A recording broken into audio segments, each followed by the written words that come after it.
Comme on a l'habitude d'étudier tous les dimanches à 1h de l'après-midi le seder de comment un homme il doit prier. Alors on a l'habitude d'étudier le Baal Shem Tov, les études d'Afka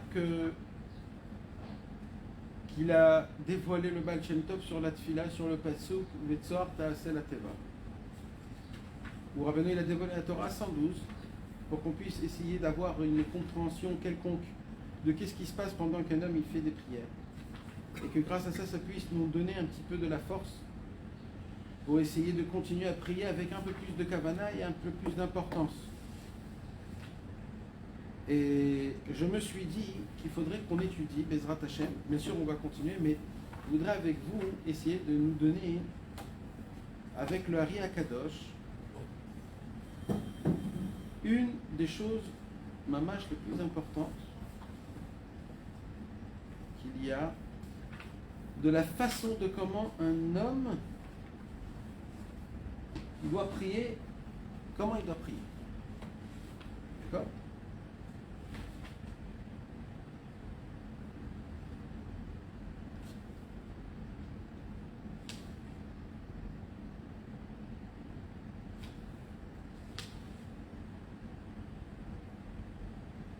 Il y a une Torah dans le Likutei Moharan. Vous pouvez me donner un Likutei Moharan, s'il te plaît? Cette Torah, c'est une Torah fondamentale, toute petite, mais elle est fondamentale. Cette Torah, elle nous apprend, mamash, toute la vie. Comment recevoir les choses, Toda, dans toute la vie. Je vais commencer par cette Torah et après on va rentrer dans le Harizal. La Torah, elle nous dit, la Torah 89. Vatechasreu me'at me'elohim vechavod ve'adar te'atreu. Dans le psaume numéro 8, il y a écrit Vatechasreu me'at me'elohim. C'est quoi Vatechasreu me'at me'elohim? Il lui manque un tout petit peu de la divinité. Vechavod ve'adar te'atreu. Et à la place de ce petit peu qui lui manque d'Hachem, ça va le remplir d'honneur et de beauté. Alors apparemment, on ne comprend pas. Déjà, de quoi ça parle? Alors ça parle de qui? Ça parle de Moshe Rabbeinu. Moshe Rabbeinu, quand il est venu dans le mont Sinaï et qu'il a parlé avec Hachem, il a atteint le niveau de la 50e porte. Tu peux le dire en français, Mordechai? Ouais. Alors dis-le-moi en français en bon... C'est le psaume 8. Vatechasreu me'at me'elohim. Pasuk 6. Alors dis-le-moi en français. Pourtant, tu l'as fait presque l'égal des êtres divins, tu l'as couronné de gloire et de magnificence. Il a fait. De qui on parle? L'homme. On parle de l'homme. De qui? Quel homme? Moshe Rabbeinu. De quand on parle? Quand il a reçu la Torah. Au moment avant. Au moment où il était dans le mont Sinaï face à face à Hachem pendant les 40 jours, il a atteint le niveau où il c'est un Dieu. Kaviachol, Bevadaï Kaviachol. Tefila, les Moshe, Isha Elohim, Mamash, l'homme de Dieu. C'était comme c'est écrit dans le psaume là-bas. L'homme Dieu. Il a fait l'homme, il lui a donné une divinité. Mais en fait, il a écrit Vatechasreu me'at. Okay. Mais au moment où les Béné Israël, ils ont fait la faute du veau d'or, Akadosh Baruch Hu lui a dit Lech red, descend. C'est quoi l'ech? L'ech c'est, Lamed c'est 30, Chaf c'est 20. 30 et 20 c'est 50. L'ech red, ça veut dire descend du niveau de 50. C'est ça que ça veut dire. À cause du veau d'or. Et là il est descendu du mont Sinaï, et là il a vu les Béné Israël faire la faute. Quand ils ont fait la faute, c'est qui doit prendre la faute? En vérité, c'est Moshe Rabbeinu. Parce que c'est son maître. C'est le leader. Si tu crois. Un leader, c'est juste pour les belles choses, c'est aussi pour les mauvaises choses. C'est lui qui doit prendre sur sa tête. En mal à sot. C'est lui le rave, c'est lui le tzaddik. C'est toi qui dois prendre. On s'en fout pour quelle raison, oui, non, non. De façon générale, le travail d'un tzaddik, c'est ça aussi. C'est qu'il ne tombe pas dans des fautes pareilles. Donc, Moshe Rabbeinu, il est tombé avec eux, il est tombé. Pendant 40 ans, Moshe Rabbeinu, il a travaillé pour atteindre ce niveau-là de la 50e porte pour devenir Kaviachol, Mamash. On peut l'appeler Isha Elohim, l'homme de Dieu. Mais apparemment, le jour où il est parti de ce monde, il y a écrit Vatechasreu, c'est le jour où il est parti, Moshe Rabbeinu, du monde, Vatechasreu me'at me'Elohim. Il a atteint juste la 49e porte et pas plus. Dans le mot me'at, il y a le mot même tête, c'est 49, et au milieu, il y a le mot aïn. C'est quoi aïn? 70. C'est les 70 facettes de la Torah. Ça veut dire, j'aurais pu penser que Moshe Rabbeinu, il connaissait pas toutes les facettes de la Torah. Alors on te dit non. Toutes les facettes de la Torah, il connaissait. Tous les niveaux de la Torah, il connaissait. C'est juste le niveau par rapport à Hachem que ça, il n'a pas atteint. Mais le niveau de la Torah, il a atteint tous les 70 facettes de la Torah. Mais au niveau d'Akadosh Baruch Hu, il lui manquait. Et là, Moshe Rabbeinu, Rabbeinu Akadosh, Rabbi Nachman, va rentrer dans le cœur de Moshe Rabbeinu, va nous dévoiler qu'est-ce que Moshe Rabbeinu pensait quelques minutes avant de mourir et comment il est mort. Et pourquoi Rabbeinu il va nous dévoiler ça? Parce que quelque part, Beprinat Zeranpin, d'un niveau beaucoup plus bas, c'est ce qui ça nous arrive plein de fois dans notre journée. Mais nous on n'arrive pas à gérer ça, mais ça nous arrive tout le temps. Et ça fait partie d'un des conseils qui sont énormes de la prière qu'on va revoir dans le Harizal et qu'on va voir Mamash comment tout est une seule Khatira. Et là Rabbi Nachman il commence à dire Iné Yadoua, c'est connu. Je ne sais pas de qui c'est connu, mais Yadoua. Kikol ma shechaser le Adam. Tout ce qui manque à un homme. En beruchani, en begashmi. Que ce soit matériellement ou spirituellement. Tout ce qu'un homme, il lui manque. J'ai faim, c'est un manque. J'ai soif, c'est un manque. Je vais aller aux toilettes et je ne peux pas aller aux toilettes maintenant, c'est un manque. J'ai envie du masgan un peu plus fort, c'est un manque. Il manque 100 000 euros, ça aussi c'est un manque. Tout c'est un manque, petit ou grand, Avodat Hashem ou pas Avodat Hashem. Je veux me lever Hatzot, je ne me suis pas levé Hatzot. C'est un manque? C'est un manque. Tout c'est un manque. Toutes sortes de manques qu'un homme il ressent. Que ça soit un manque imbécile, comme un manque d'un enfant. Il veut une petite voiture pour jouer, ça s'appelle un manque ça? C'est pas un manque. Mais pour un enfant, c'est un manque. Chacun, il a des manques en fonction de son niveau. Il dira, ben nous, toutes sortes de manques qu'il y a matériellement ou spirituellement. Achisaron ou... Écoutez bien. Parce que ça, c'est la dernière pensée de Moshe Rabbeinu. Hein. Écoutez bien. Qu'est-ce qu'il dit Rabbeinu? D'où il vient le manque? D'où il vient le manque? Comment d'un coup j'ai envie de jouer avec une petite voiture et il y a 2 minutes j'avais pas l'envie? Comment d'un coup j'ai soif ou d'un coup j'ai besoin d'argent ou d'un coup j'ai besoin de me marier et avant non? Ce manque il était bien avant. Avant j'avais pas le petit jouet pour jouer. Comment maintenant je le veux ce? Avant aussi je l'avais pas. Aujourd'hui maintenant je l'ai pas. Maintenant c'est un manque, hier c'est pas un manque. Comment quelqu'un peut expliquer ça? Un homme il a envie d'aller en vacances. D'accord? Tu peux aller en vacances tout le temps. Ce manque-là, c'est pas un manque au mois de février. Pourquoi au mois d'août, ça devient un manque? Qu'est-ce qui se passe? Et ainsi de suite. Un jour, j'ai envie de manger à la pizza. Ça fait 1 an, j'ai pas mangé de pizza. Pendant 1 an, c'était pas un manque et je l'avais pas. D'un coup, j'ai eu ce manque, j'ai envie, c'est devenu un manque. Qu'est-ce qui s'est passé? En vrai, ouais. Imbécilement parlant, c'est parce qu'on voit les autres. C'est parce qu'on voit les autres. Ok, et si maintenant on parle d'Avodat Hashem? Pareil.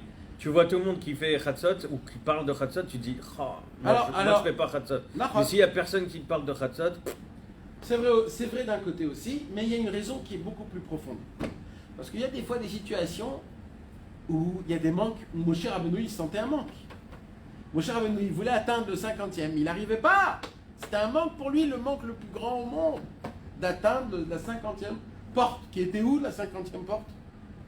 Elle était en Eretz Israël. Il ne pouvait pas l'atteindre. Donc c'est un manque réel. Alors c'est sûr qu'ils voient de côté les Bnei Israël. Mais les Bnei Israël, eux, ils ne vont pas atteindre la 50e porte. Ouais, mais ça fait 40 piges qu'ils les voient dire je vais aller en Israël. Le manque, tu l'as quand tu ne vois pas la Nekuda Tova. Alors ça c'est pour nous. Mais il y a des manques, mon frère, où c'est des vrais manques. Même c'est des vrais manques. Alors là, Rabbeinu, il dit Achisaron ou Ba'ashrina. Ah, effet. Écoutez bien, mes amis. Écoutez bien ce que je vais vous dire. Ce que Rabbeinu, il dit. Rabbeinu, il dit en vérité, il n'y a que deux choses qui font. Il y a deux réelles forces dans le monde. Deux. Pas plus que ça. Deux. Aucune autre force, aucune autre envie, rien n'a. On peut appeler une existence à part deux choses. Kucha Brihu ou Shrinte. C'est tout. Hashem Yitbarach et la Shrina. Ce sont les deux forces, les seules forces qui existent dans le monde, que tout ce qu'il y a dans ce monde-ci, c'est une Shtal Shelut, comment on peut appeler ça une sorte de processus, de mécanisme qui descend de niveau en niveau jusqu'à que ça s'interprète à j'ai envie de jouer avec une petite voiture. Quoi? Une petite voiture? Ouais. Parce que tout ce qu'il y a comme manque, en vérité, c'est pas toi qui manque. C'est la Shrina qui lui manque quelque chose et pour une raison qu'on va voir plus tard, toi, d'abord tu la sens et après tu l'interprètes. C'est deux choses différentes. Quand tu l'interprètes mal, c'est ça le truc. Ça c'est certain que tu l'interprètes mal. Mais des fois, il y a une raison pourquoi ça s'interprète dans cette façon-là. C'est pas que toi qui l'interprètes de cette façon-là. Il y a aussi une raison pourquoi il te manque, par exemple, de l'argent, ou une femme, ou de l'honneur. C'est pas pour rien que ce manque qui s'habille dans une... Il y a une raison même à ça. Même chas v'shalom, même une ta'ava, que tu sens que c'est un manque, un plaisir qui est interdit, même ça, il y a une raison pourquoi il s'explique en ce manque-là. C'est pas pour rien. La Shrina, elle sent cette sensation-là. Alors viens, on continue. Shei Bechinat Elokim. La Shrina, c'est quoi? C'est le niveau de Elokim. C'est quoi Elokim, mes amis? C'est le nom de la rigueur, mais c'est aussi le nom de la force. Elokim, c'est Takif. On est dans le mot de Elokim, dans la prière. Baruch Ata Hashem. On a étudié Hashem la semaine dernière. Et aujourd'hui, on est arrivé à quoi? À Elokenu. C'est le nom qu'on étudie maintenant dans la Tfila. Le mot Elokenu. Le nom de Yud Kaf, on a dit qu'il y a tellement de choses à dire qu'on va rester dans la simplicité. Mais dans le mot Elokim, c'est quoi le mot Elokim? C'est le mot d'Hachem du Takif. C'est la puissance. La puissance. Quand tu vois un tonnerre, quand tu vois la mer, quand tu vois les grandes choses qui se passent dans le monde Elokim, tu vois, Maintenant, la Shrina, c'est quoi? Elle englobe en elle toutes les forces qu'il y a dans le monde. Et là, Rabbeinu, il commence à expliquer, il dit, Vezeu, maintenant, comprenez bien, comment moi, il dit Rabbi Nachman, j'explique, en fait, le Vatechasru Me'at Me'elokim. Et là, en fait, qu'est-ce qui se passe? Pour rentrer dans l'histoire, Moshe Rabbeinu, il se dit, ça fait 40 ans que j'essaye d'obtenir le niveau que j'ai déjà atteint. C'est pas que je n'ai pas atteint jamais. T'imagines comment c'est une catastrophe quand tu as atteint ce niveau et qu'on te l'a pris. Ouais. Pour le re-atteindre, tu te dis mais je l'ai déjà fait. C'est comme quelqu'un il gagne dans comment ça s'appelle les sports là qui font les sports l'athlétisme. Ouais, les grands trucs là qui font les Jeux Olympiques. Imagine-toi, un monsieur il a gagné la médaille d'or. Il a fait une fois dans sa vie. Et l'année d'après, il gagne rien. Et l'année d'après, il gagne rien. Et il gagne rien. Il se dit mais je l'ai déjà fait ce truc là. Comment ça se fait? Pendant 40 ans, le mec, il court, il gagne rien. Mais c'est pas possible.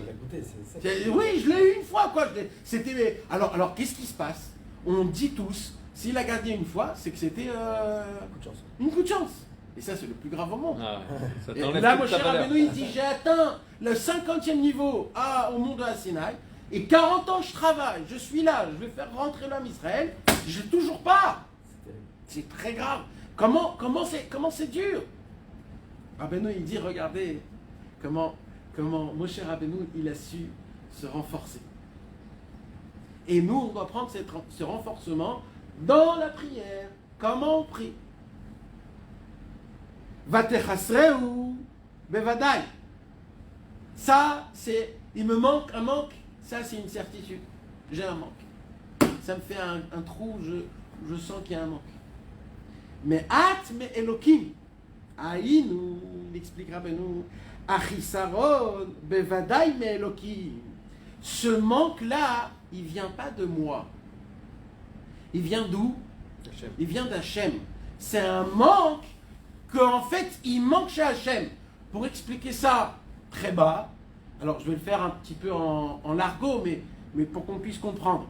Quand moi, par exemple, je veux m'acheter un beau stylo, d'accord, et c'est devenu un manque, et j'ai besoin de ce manque, en vérité, je n'ai pas besoin ni du stylo, et ni je sens le manque du stylo. Ah bon? Alors c'est qui et c'est quoi? C'est Hachem Itbarach que lui manque ce stylo. Ah bon? Aïnou Be'ashrina, pas Hachem, mais la Shrina. C'est quoi la Shrina? La Shrina, c'est la présence de Dieu dans ce monde-ci. La Shrina, c'est le côté d'Hachem qui est de notre côté à nous. C'est comme la maman. La maman, elle est toujours du côté de ses enfants. Même quand le mari crie sur ses enfants, même si le mari a raison, la femme, elle vient dire hey, ne crie pas trop, ne crie pas trop. Et elle peut crier, mais quand c'est le mari, ne crie. Pourquoi? Parce qu'une maman, elle est toujours du côté des parents. Alors la Shrina, c'est la partie de Dieu qui n'a pas voulu laisser le peuple juif après la destruction du temple. Quand Hachem il est remonté en haut, la Shrina, elle a dit moi je vais rester avec les enfants. La Shrina, la pauvre, c'est la racine de la souffrance. La Shrina, c'est, si on réfléchit un petit peu, qu'est-ce que c'est la Shrina? Ça peut te détruire. Ça te met une racera tellement grande que tu ne peux pas supporter mamash. Toutes les souffrances qu'il y a dans le monde, il dit Rabbi Nachman, toutes les souffrances qu'il y a dans le monde, c'est la Shrina qui donne à tout le monde un petit peu, regardez ce que je ressens. Toutes les souffrances, tous les manques, c'est la Shrina qui dit, je vous donne un tout petit peu pour que vous puissiez comprendre qu'est-ce que j'ai moi. Tout ce qu'il y a, imaginez-vous combien c'est compliqué. Un jour, on avait un grand homme qui nous a parlé de la Shrina et il a voulu nous expliquer comment c'est la Shrina. Et chez nous, dans la Yeshiva, à Géoula, il y avait à côté de Meacharim une station de bus. Je vous ai déjà raconté ça. Il y avait une station de bus. Et là-bas, il y avait une femme qui habitait dans la station de bus. La pauvre, une femme qui était très grosse, ça sentait mauvais. C'était un carnage, vraiment. Rien ne pouvait pour la bouger. C'était vraiment une catastrophe. Quand elle marchait et elle allait, tout le monde se poussait. C'était une catastrophe, mamache. Et il nous a dit, tu sais, c'est quoi la Shrina? La Shrina, c'est cette femme. C'est cette femme. Nous, on croit à la Shrina. La Shrina, c'est ta mère. Imagine-toi, ta mère, qui n'a pas d'habit, que ses enfants l'ont rejetée. Elle ne sait pas où y aller. Alors, elle a trouvé une station de bus. Et elle s'est mise là-bas jusqu'à que quelqu'un la regardera, même la regarder d'une manière gentille ou lui proposer quelque chose. Mais apparemment, tout le monde, pas juste qu'elle s'en fout d'elle, c'est que pire que ça, tout le monde s'éloigne, s'écarte, s'amuse, se moque. Limite, il a... Mais c'est ta mère, à toi. C'est ça la Shrina, c'est notre maman. Un jour, Rabbi Yehuda Alevi, il a vu, Rabbi Yehuda Alevi était un élève de Rabbi Yehuda Alevi ou Rabbi Avraham Alevi, je crois que c'est Rabbi Avraham Alevi, il est élève du Ari Akadosh. Le Ari Akadosh, il a dit sur Rabbi Avraham Alevi que c'est le Gilgoul du prophète Jérémie. Pourquoi? Parce que Rabbi Avraham Alevi, il avait un minag, tous les Chatzot, d'aller dans tout Tzfat et de réveiller tout le monde à Chatzot. Tout le monde. Il laissait personne dormir à Chatzot. Et tout le monde se levait à Chatzot, les femmes, les enfants, tant qu'il était là, il ne les laissait pas dormir. Ils se réveillaient tous, ils remplissaient la Ezrat Nashim de femmes, les Gvarim, ils venaient, ils remplissent le Bet Knesset, les enfants, tous. Et ils faisaient tous Chatzot, ils allaient dormir. Et son rêve à Rabbi Avraham Alevi, c'était d'arriver au Kotel. À l'époque, c'était compliqué d'arriver au Kotel. Il ne pouvait pas arriver au Kotel. Alors Isa, il n'est jamais arrivé au Kotel. Rabbi Avraham Alevi, il voulait payer le Rav des Arabes, je ne sais pas comment on dit, le Moufti, pour qu'on le laisse rentrer dans le... Et ça lui a pris des années jusqu'à qu'on l'a laissé. Et quand il est arrivé, il s'est approché petit à petit du Kotel. Il ne pouvait pas marcher, il ne pouvait pas respirer tellement qu'il était ému. Il est venu là-bas pour faire Chatzot, pour faire Tikkun Chatzot en face du Kotel Amaravi, pour pleurer la Shrina, pour pleurer Hachem Yitbarach. Et il voit quoi au-dessus de la Shrina, au-dessus du Kotel? Il a vu de ses yeux une femme habillée tout en noir avec des habits complètement déchirés, mamash, deuil. en deuil, et une femme qui est pas plaisante à voir du tout. Il a compris qu'il était en train de voir la Shrina Akdosha, mamash. Tellement il a vu qu'il était ému, il est tombé sur ses genoux, il a commencé à pleurer, à crier, à déchirer ses habits pour la Shrina, la Shrina. Il y a un arabe qui l'a vu faire ça, il a dit quoi? Le juif, il prie mieux que nous?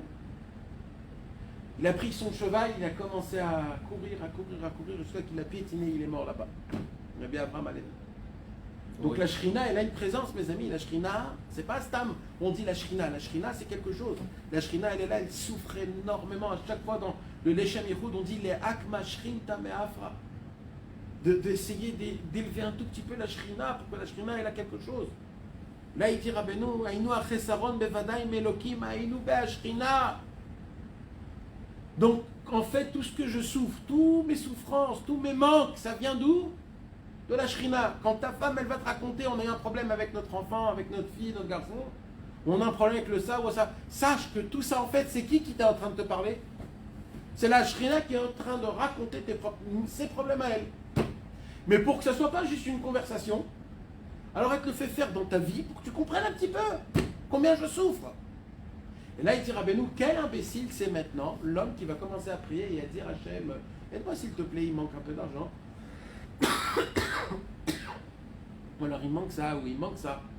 Quel imbécile cet homme quand il demande une prière pareille. Pourquoi? Parce que le manque, il vient d'où? C'est pas toi qui manque, c'est la Shrina qui en manque. Arkesheyedazot. Regardez comment Rabbeinu, il arrive à rentrer dans le problème, le retourner complètement et rendre du problème une solution. Arkesheyedazot. Alors, il dit Rabbeinu, ok, j'ai compris, c'est compliqué, c'est dur, etc. Ok. En fait, Rabbeinu, il vient pour essayer de consoler Moshe Rabbeinu. Moshe Rabbeinu, il est inconsolable. Il dit, mais j'ai besoin, j'ai pas atteint. Mais hâte. Il me reste un petit peu.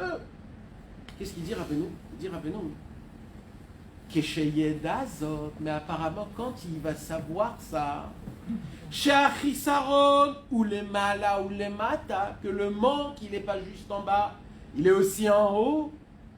Bevadaï yalotsar gadol ve'atzvut. Alors là, ça lui rajoute encore plus. Il dit, mais jusqu'à maintenant, je croyais que c'était que moi le problème. Mais maintenant, je commence à comprendre que c'est la Shrina, la racine de la problème. Donc là, on souffre qui? Et moi, et la Shrina.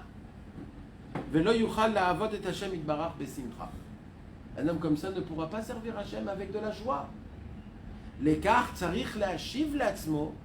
C'est pour cela qu'il faut se répondre à cette question. Il dit Rabbeinu Akadosh, Ma'ani ou mechayai.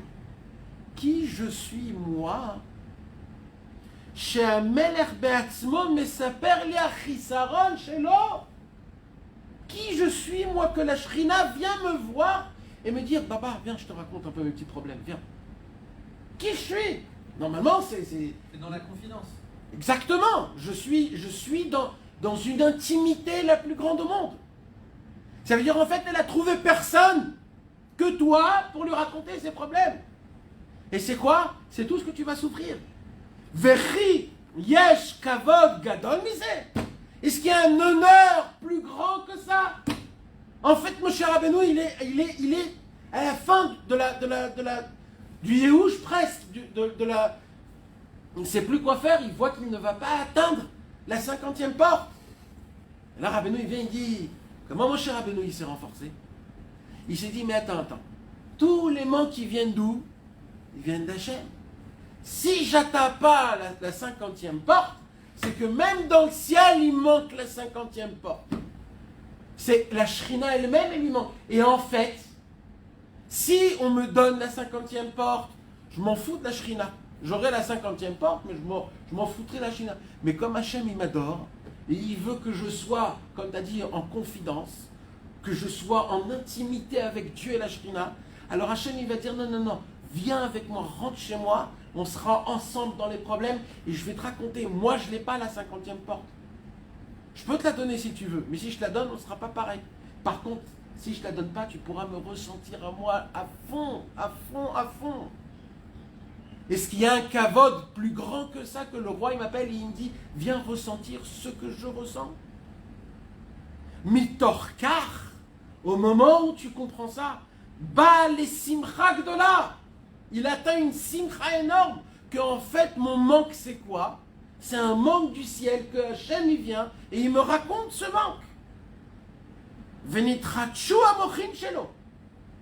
Et à ce moment-là même, quand un homme il a une simcha, sa tête, son cerveau, sa neshama, elle souffre, parce que la simcha, on a dit, c'est quoi? C'est Asimcha ou Olam Acherut, c'est le monde de la liberté. C'est le Shuvadat. C'est le Yishuvadat, la Torah Yud Chelek Bet. Abeno il dit, quand un homme il comprend qu'en fait son chisaron il vient d'où? Il vient de la Shrina, donc c'est un kavod que le roi il me fait, donc j'ai une simcha énorme. Vezeu, c'est ça ce qu'il y a écrit. D'abord il y a écrit quoi? Vatechasreu me'at me'elohim, il me manque un petit peu de divinité d'Hachem. Et qu'est-ce qu'il y a écrit après? Vechavot vadar te'atreu, et de l'honneur. Ça va me couronner. Quel honneur? Il te manque un manque. Il dit non. Vechavot vadar te'atreu. Aïnou, alidea kavod vadar sheeshlo. C'est quoi le kavod? C'est le kavod que Hachem il me fait à moi de me partager ses problèmes en me les racontant que ça devient un manque. She'amelech be'atzmo mesaper achisaron.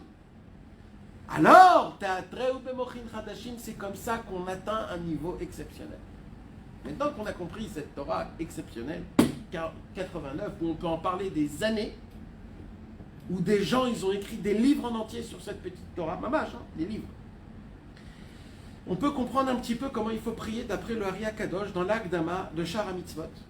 Dans l'Akdama de Shara Mitzvot, dans les Shmoné Sheharim, dans les Talmud Mitzvot, je ne me rappelle plus où je l'ai vu ça, c'est un problème. Il dit comme ça, puis il dit, il faut savoir une chose. Il dit tous les manques qui viennent de la Shrina, comme Rabbeinu Akadosh. Mais il s'arrête là, et il dit donc, c'est quoi le Emet la Mito quand tu vas prier? Normalement, tu dois prier à Hachem. Hachem, remplis le manque dans la Shrina pour que moi, j'ai plus ce problème-là. Car en vérité, tous les manques et tous les problèmes, ils viennent d'où? Ils viennent de la Shrina, puisqu'ils viennent de la Shrina. Donc en vérité, je dois prier toute ma prière tout le temps, elle doit être tout le temps envers la Shrina. Et il dit le Ari Akadosh, quand tu dis Ata Chonen le Adam Dart, à qui tu penses? À la Shrina. Quand tu dis Refaenu, tu penses à la Shrina. Quand tu dis Barech Alenu, tu penses à la Shrina. Parce que quand la Shrina, elle a ce qu'elle veut, T'as ce que tu veux. on a ce que je veux. Et je gagne aussi quoi? Que la Shrina, elle s'apaise de ses souffrances. Vous comprenez, mes amis? Et comme ça, on peut vivre encore plus le Inyan de la Shrina. Parce que la Shrina, c'est un sujet que malheureusement, il est complètement délaissé, où personne n'en parle, personne ne pense. Et normalement, c'est elle qui est restée avec nous, et nous, on n'y pense même pas à elle. On la délaisse totalement. C'est très grave. Tu dois interpréter le manque ou pas? Hein? Tu dois interpréter le manque pour la Shrina ou pas? Non, on n'est pas au niveau là. J'ai pas compris. T'as besoin, t'as envie d'une pizza. Ouais. D'accord. Dans ta fila, tu dis juste, voilà, la Shrina, elle manque de quelque chose parce que j'ai besoin d'une pizza. Alors fais que la Shrina, elle soit comblée. Ouais. Est-ce qu'il faut que tu interprètes? Non, on ne sait pas interpréter. C'est nous. pas nous. C'est pas interprété. C'est pas interprété. Mais le manque. Parce qu'en vérité, quand tu veux une pizza, c'est pas une pizza que tu veux. C'est quoi que tu veux? On a dit ce matin. Il y a la lumière et il y a l'empreinte de la lumière. En fait, tu veux l'empreinte, toi. Tu veux ce que la pizza te procure dans ton corps. Cette sensation de sortir dehors, ou de l'azmine, de dire je veux ça. Tout ce qui est autour, c'est pas que le goût que tu as envie. C'est aussi ce que j'ai mangé une pizza. La pizza, c'est en sortie, c'est toujours un. En fait, c'est tout ça qu'on a à la recherche. Alors nous, ton cerveau à toi, il a analysé tous tes manques et il a dit ça, plus ça, plus ça, plus ça, plus ça, plus ça, plus ça, plus ça, égale pizza. Ah bon? C'est ça ce que je veux, moi? Mais en vérité, c'est bien plus que ça. C'est juste ton cerveau qui a fait une analyse qui est mauvaise. Pourquoi? Parce que le cerveau, il te dit, tu sais quoi, en vérité, tu as plein de manques.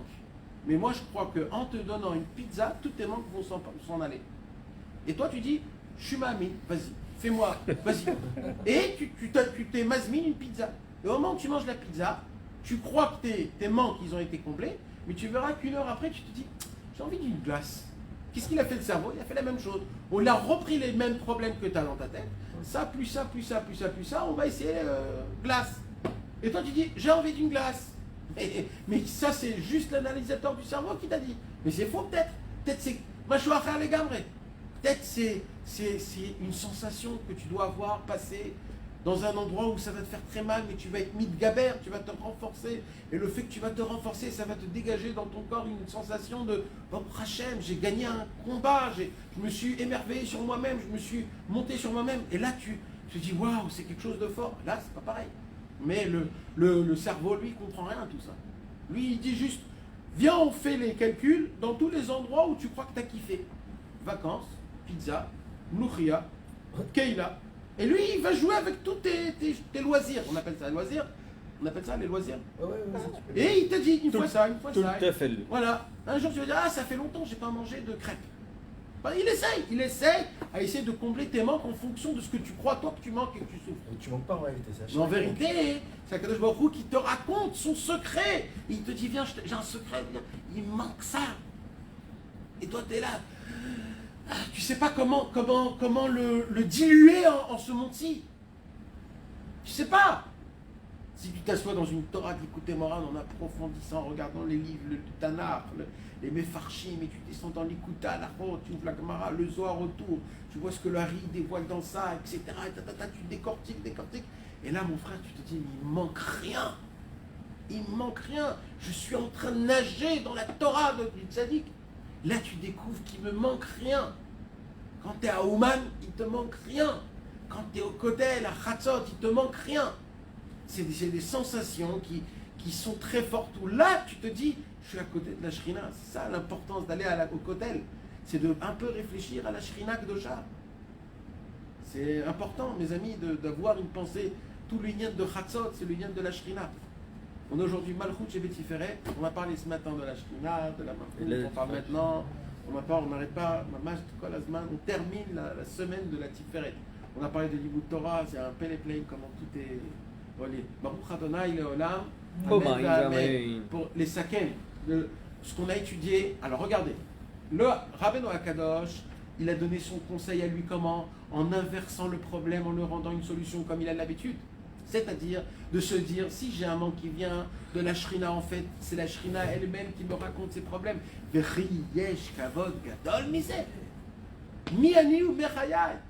Maintenant, le conseil du Hari Akadosh, c'est un autre conseil. C'est quoi? C'est que dans la pratique, quand un homme il va prier, il faut qu'il sache, moi, j'existe pas. Je prie pour la Shrina. Moi, je suis là, réservé, parce que si moi je souffre et que ça me fait de mal, en fait, ça me rappelle que la Shrina, elle souffre et que ça lui fait du mal. Hachem, soulage la Shrina, je t'en supplie. Et comme ça, tu vas me soulager aussi. Comme ça, deux personnes gagnent. Comme ça nous fait rentrer dans notre tête un petit peu à réfléchir, un petit peu à la Shrina. Quand on mange, mes amis, il faut faire un Naharot Bavel. Pourquoi il faut faire un Naharot Bavel? Pour se rappeler de la Shrina. On trempe dans le sel, le pain, pour se rappeler de la Shrina. Le sel, c'est tout ce qu'on fait quand on se marie, on casse le verre pour la Shrina. Quand on achète une maison, on laisse un endroit où c'est pas peint pour la Shrina Kdosha. Toujours, une femme, quand elle se maquille, elle se met des bijoux, alors il y a des endroits où elle ne doit plus mettre des bijoux. À l'époque, on mettait des bijoux dans les pieds aussi. Comme dans les mains, il y avait aussi dans les pieds. Les Chachamim, ils ont arrêté de mettre dans les pieds. Les femmes, ils ne mettent plus dans les pieds. Pourquoi? Pour la Shrina Kdosha. Avant, il y avait des bagues, il y avait des trucs, il y avait plein de... tout un inyan. Et ainsi de suite. Nous aussi, on s'habille en noir. Pourquoi on s'habille en noir? Parce qu'on est en deuil pour la Shrina Kdosha. On se rappelle que la Shrina, elle souffre. Sinon, on serait habillé de toutes les couleurs. Rouge, vert. Noir, c'est pas que... C'est juste parce que le Beth Amikdash, on doit tout le temps vivre sur. Alors, bien sûr, il ne faut pas que ça devienne une rasra ou une atzout, mais il faut que ça soit toujours présent dans notre cerveau, que c'est pas... Ezra Tachem.